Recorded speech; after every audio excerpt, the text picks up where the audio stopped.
like sar muuqaalka haddii aad bana soo booqatay. Haddii aad nagu cusubtaana ha iloobin inaad subscribe saarto. Maanta waxaan ka hadlaynaa mowduuc aad muhiim u ah. Waxaan ka hadlaynaa sida ilkaha loo cadeeyo.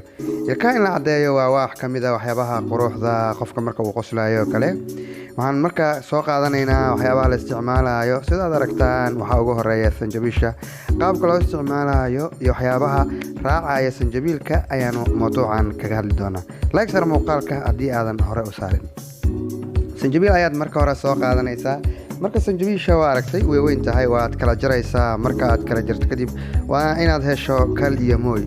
Kadib kasha iyo mooyga ayaad labadii jab ku shubaysaa kadibna waad tumaysaa.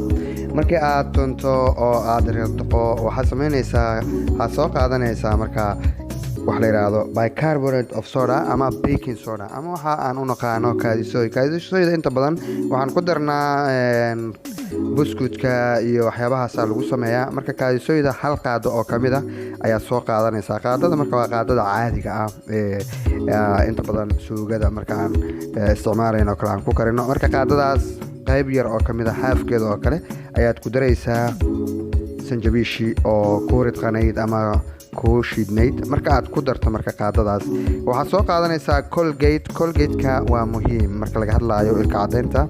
Colgate-kii qayb kamid ah ayaad haddana ku daraysaa. Marka meeshan waxaa kuugu jira sanjabiil, baking soda iyo Colgate.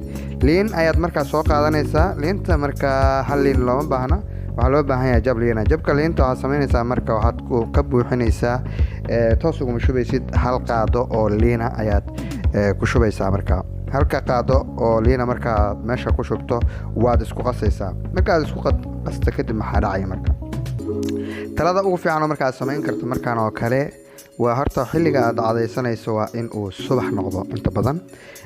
Kadib waxaad soo qaadanaysaa cadaygaaga caadiga ah waad isticmaali kartaa cadayga sidoo kalena brushka ah waad isticmaali kartaa.